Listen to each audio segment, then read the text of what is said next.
జై శ్రీరామ్. ప్రతిరోజు ఒక కొత్త కథలో భాగంగా ఈరోజు మరో కొత్త కథ. ఒక సత్సంగం జరుగుతూ ఉంటుంది. ఆ సత్సంగంలో సాధువు, ఆ గురూజీ ఒక 30 ఏళ్ల యువకుడిని నిలబడమని అడుగుతాడు. నెక్లెస్ రోడ్లో మీరు నడుచుకుంటూ వెళుతున్నప్పుడు ఒక అందమైన అమ్మాయి కనిపించిందనుకో ఏం చేస్తావు అని అడిగాడు. ఆ అమ్మాయిని తదేకంగా అట్లానే చూస్తూ ఉంటాను అని చెప్పాడు. అయితే ఆ అమ్మాయి కాస్త ముందుకెళ్ళిపోయిందనుకో ఏం చేస్తావు అంటే తిరిగి ఆమెనే చూస్తూ ఉంటాను అని చెప్తాడు. ఒకవేళ నా భార్య పక్కకి లేకపోతే. సరే, ఇప్పుడు ఆ అమ్మాయి నీకు ఎంతసేపు గుర్తుంటుంది అని అడిగితే బహుశా ఒక 5 నుంచి 10 నిమిషాలు లేదా ఒక గంట సేపు గుర్తుంటుంది, అంతకంటే అందమైన అమ్మాయి కనిపించే వరకు గుర్తుంటుంది అని అంటాడు. ఇప్పుడు మీరు మన ఊరు నుంచి హైదరాబాద్కి వెళుతున్నారు.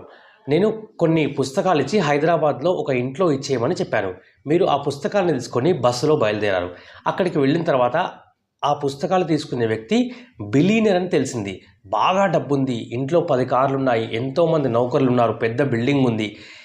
ఇప్పుడు మీరు ఈ పుస్తకాలను అతనికి ఇవ్వడానికి వచ్చారు అని చౌకీదారుకు చెప్పడంతో, చౌకీదారు వెళ్ళి యజమానికి చెప్పడంతో, యజమాని లోపల నుంచి తనే స్వయంగా వచ్చి మిమ్మల్ని సాధారణంగా ఆహ్వానించి ఆ పుస్తకాలు తీసుకొని మీకు భోజనం పెట్టించి మరి ఎలా వచ్చారు అని అడిగితే మీరు బస్సులో వచ్చారు అని చెప్తారు.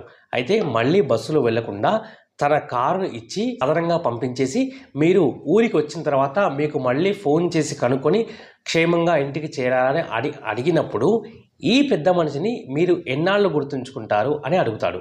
అప్పుడు ఆ యువకుడు జీవితాంతం గుర్తుంచుకుంటాను స్వామి అని బదులిస్తాడు. అదే అందమైన రూపానికి అందమైన మనస్సుకి ఉండే తేడా. రూపం అందంగా ఉండడం కాదు, మనస్సు అందంగా ఉండాలి. జై శ్రీరామ్.